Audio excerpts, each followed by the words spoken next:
Welcome to zoom education. मैं हूं आपकी एजुकेटर पूर्णिमा और हम करेंगे वर्कशीट नंबर 5।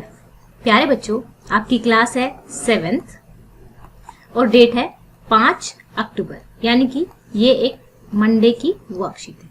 स्टूडेंट्स, आपने पिछली वर्कशीट्स में जो पहली वर्कशीट थी उसमें हम पढ़ रहे थे 3 क्वेश्चंस। जो एक राजा होते हैं वो 3 क्वेश्चन पूछते हैं कि हमें किन लोगों के मोस्ट इंपोर्टेंट लोग कौन से हैं, हमें क्या काम करना चाहिए एट द मोमेंट। तो 3 क्वेश्चंस के बारे में हम डिस्कस कर रहे थे। अभी तक उनको अपने क्वेश्चंस का जवाब मिला नहीं है, ठीक है। तो चलिए, you don't know me but I know you. होता क्या है कि जो राजा हैं जब लोगों से आंसर पूछते हैं तो लोग बड़े अजीब अजीब से आंसर देते हैं। तो फिर ये एक हर्मिट वो होता है जो एक अकेला रहना पसंद करता है, एकांत जिसे पसंद होता है, ठीक है। तो ये इसके पास जाते हैं और इसको कहते हैं कि प्लीज मुझे मेरे क्वेश्चंस के आंसर दे दीजिए। तो ये इसकी बातों को इग्नोर करते हैं। इवन राजा इसका फावड़ा लेके इसकी खुदाई में भी हेल्प करते हैं, ठीक है। तो होता क्या है कि फिर ये जो हर्मिट है ये इससे फावड़ा ले लेते हैं और दोबारा खुदाई करना स्टार्ट कर देते हैं। इतनी देर में क्या होता है, इतनी ही देर में एक जो घायल आदमी होता है वहां पर आ जाता है, ठीक है। तो you don't know me but I know you. तो जो राजा होते हैं वो उसकी मरहम पट्टी करते हैं, उसको ठीक करते हैं। उसके आगे क्या होता है स्टोरी में जानते हैं। यू डोंट नो मी, आप मुझे नहीं जानते, बट आई नो यू। कौन कहता है? जो ये स्ट्रेंजर है, जो ये घायल है, ये स्ट्रेंजर कहता है कि तुम मुझे नहीं जानते बट मैं तुम्हें जानता हूँ। I am that enemy of yours, मैं तुम्हारा वो दुश्मन हूँ।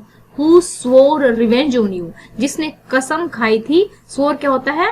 कसम खाना, ठीक है, कसम लेना एक तरह से। और रिवेंज होता है बदला लेना, ठीक है, बदला। on you because you put my brother to death and seized my property। seized होता है छीन लेना, ठीक है, छीन लेना। तुमने या कब्जा कर लेना। तुमने मेरे जो भाई है उसकी हत्या की थी और तुमने मेरी प्रॉपर्टी छीन ली थी। I know you had gone alone to see the hermit, और मुझे पता चला था कि तुम जो हर्मिट है, ठीक है, उसको अकेले देखने गए हो, ठीक है। I made up my mind to kill you on your way home. तो मैंने सोच लिया कि जब तुम घर वापस जाओगे तो मैं तुम्हें जान से मार दूंगा। But the day passed and you did not return. But एक रात वो जो राजा थे वो वहीं सोए थे। तो क्या होता है, पूरा दिन चला जाता है, वो रात को वो घर नहीं आता है। So I left my hiding place, और जहां मैं छुपा हुआ था मैंने उसको छोड़ दिया। And I came upon your body guard who recognised me, और मैं आपके बॉडीगार्ड के सामने आ गया जिसने मुझे रिकॉग्नाइज्ड, क्या होता है, पहचानना, ठीक है, पहचानना, ठीक है, पहचानना। एंड वाउंडेड, वाउंडेड का मतलब है घायल, और उसने मुझे क्या कर दिया, घायल कर दिया। आई एस्केप्ड फ्रॉम हिम, एस्केप मतलब मैं उससे छुटाकर भाग गया, ठीक है, भाग आया, एक तरह से भागना या फिर छूट जाना, ठीक है, from him. But I should have died if you had not dressed my wound. मैं अब तक मर गया होता अगर तुमने मेरे जो वाउंड्स हैं, जो घाव हैं, उन पर मरहम पट्टी नहीं की होती। I wished to kill you and you have saved my life। मैं तुम्हें मारना चाहता था लेकिन तुमने मेरी जिंदगी बचा दी। Now if I live, I will serve you as most faithful servant। लेकिन अब अगर मैं जीता हूं, अगर मैं जिंदा रहता हूं, तो मैं तुम्हारा सबसे वफादार सर्वेंट बन के रहूंगा, वफादार नौकर बन के रहूंगा। And will order my son to do the same, और अपने जो बच्चे हैं मैं उनको भी यही करने के लिए बोलूंगा। फॉरगिव मी, मुझे माफ कर दो, ठीक है बच्चों। तो आगे भी ये स्टोरी है, आगे क्या होगा ये भी जानेंगे। तो अभी क्या है, 3 question is written by Leo Tolstoy. ये आपको बताना है कि इसमें से सही है, ट्रू है ये स्टेटमेंट या फिर गलत है। तो ये स्टेटमेंट बिल्कुल ठीक है, ठीक है। ये स्टोरी किसने लिखी है? लियो टॉल्स्टॉय ने, ओके, ठीक है। The speaker in the above passage is the king, नहीं, जो बोल रहा है वो कौन है? वो है stranger, right. The I in the above passage is the Kings enemy, बिल्कुल किंग का एनिमी है वो, ठीक है, किंग्स एनिमी है। And you is the king, बिल्कुल ठीक है ये, ठीक है। बीच वाला बस सेकंड गलत है, 1 और 3 हमारा ठीक है, ओके बच्चा। अब हम करेंगे next question. Answer the following question by choosing the right option. Why did the person swear revenge on the king? Because he was bounded. वो कह रहा है कि जो पर्सन था वो कसम क्यों खाता है, उससे बदला लेने के लिए, क्योंकि वो घायल था। Because king had put his brother to death and seized his property. तो हम इस पे आंसर लगा देंगे, ठीक है। क्यों? क्योंकि जो किंग था, राजा था, उसने उसके भाई को मार दिया था और उसकी जो प्रॉपर्टी थी वो छीन ली थी। Where did he decided to kill the king? On his way back to home. जब वो घर वापसी जाएगा तो वो उसको मार देगा, ये उसका प्लान था। ओके, अब हम करेंगे question number 4। What did the bodyguards do when they recognised him? Bodyguards ने क्या किया जब उसको समझ में आया कि ये तो वही वाला दुश्मन है? तो उन्होंने क्या किया? Killed him. नहीं, मारा तो नहीं ना, क्या किया? Bounded him. तो आप लोग मुझे कमेंट में बताएंगे, मैंने बता दिया है कि वाउंडेड या फिर वाउंड का क्या मतलब होता है। तो वाउंडेड का मतलब आप मुझे लिख कर बताएंगे, ठीक है, कमेंट में। अब यहाँ पर छोटा सा करना है, complete the conversation by writing the dialogue box, ठीक है। आपको क्या करना है? आई विल सर्व, ठीक है। यहाँ पे क्या करना है आपको? ये लिखोगे यहाँ पर।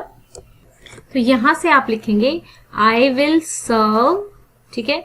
आई विल सर्व तो लिखा हुआ है, यू, यहाँ से you as your most faithful servant and will order my sons to do the same, forgive me. ये आप लिख देंगे लास्ट वाले पार्ट में, ठीक है। लास्ट वाले पार्ट में यहाँ पर आप लिखेंगे। और ये जो आपकी चल रहा है, ये आपका फर्स्ट चैप्टर है। देखिए, मैं आपकी एनसीईआरटी की बुक में से खोल के आपको दिखाती हूँ। ये आपका ये वाला चैप्टर है, ठीक है।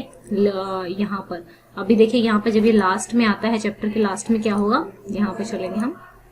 You have already answered, do you see, यहाँ पे देखेंगे, यहाँ तक हमारा हो चुका है। अभी चलेगा ये क्वेश्चंस, ठीक है। ये हमारे यहाँ तक अभी चैप्टर हुआ है हमारा। ये कहा यहाँ पर I will serve you as a your master faithful servant and will order my son to do the same, forgive me, ठीक है। फिर अब आगे जो वर्कशीट में आएगा, ये आएगा the king was very happy to have made peace with his enemy so easily, ठीक है। तो यहाँ पर ही not only forgive him but said he would send his servant and his own doctor to look after him। तो यहाँ पे आपको क्या लिखना है? जो he would, ठीक है, after him and promised to give back his property। यहाँ से हम आंसर उठा लेंगे, क्योंकि हमें राजा ने क्या कहा ये भी लिखना है। तो यहाँ पे आपको क्या करना है बच्चा? ये तो आपको ये वाली लाइन आपको राजा वाले डायलॉग में लिखनी है कि वो अपने सर्वेंट उसके पास भेजेगा और क्या करेगा, उसकी प्रॉपर्टी है उसको वापस देगा। तो यहाँ पर हम देखते हैं, यहाँ तो ये वाला आई विल सर्व वाला अपनी वर्कशीट में से लिख लेंगे। और जो राजा उसको कहता है कि मैं तुम्हारे पास अपना सर्वेंट भेजूंगा और तुम्हारी जो प्रॉपर्टी है वो भी दे दूंगा, वो आपको एनसीईआरटी की बुक में से लिख लेना है, जो मैंने आपको दिखाया है। कहाँ से लिखेंगे? एक बार फिर से दिखा देती हूँ। ये लिखना है, राजा वाले डायलॉग में ये वाली चीज लिखनी है, ठीक है। तो ये थी बच्चा हमारी वर्कशीट। स्टूडेंट्स, आप लोगों को पता है कि हम कुशिका निधि पर लाइव आकर अपनी वर्कशीट को करते हैं, ठीक है। और मैथ्स का भी मैं थोड़ा थोड़ा मैंने पढ़ाना स्टार्ट कर दिया है। तो देखिए, एक हैबिट आप लोगों को बनानी है टारगेट सेट करने की। जैसे मैं अपनी इस वीडियो का, आपकी इस वीडियो का टारगेट सेट कर रही हूँ कि आप इस वीडियो को पहुंचाओगे 700 लाइक्स तक, 700 लाइक्स तक, ठीक है। और फिर जैसे ही आप इस वीडियो को पहुंचाओगे तो कॉन्ग्रेचुलेशन मैसेज में फर्स्ट कमेंट में आपको कॉन्ग्रेचुलेशन मैसेज मिल जाएगा। और इस वीडियो के फर्स्ट कमेंट में कुशिका निधि एजुकेशन चैनल, निधि स्कूल्स का आपको लिंक भी मिल जाएगा, ठीक है, सो दैट कि आप लोग उसको देख सको। और आप जो कमेंट करते हैं उससे मेरा मोटिवेशन बढ़ता है, मुझे अच्छा लगता है, आप लोग के साथ कम्युनिकेशन होता है, आप लाइव आते हो तो भी हम बहुत सारी बातें करते हैं। So thank you for the love and the trust you are giving to me. Thanks a lot. Thank you. Have a nice day. May God bless you.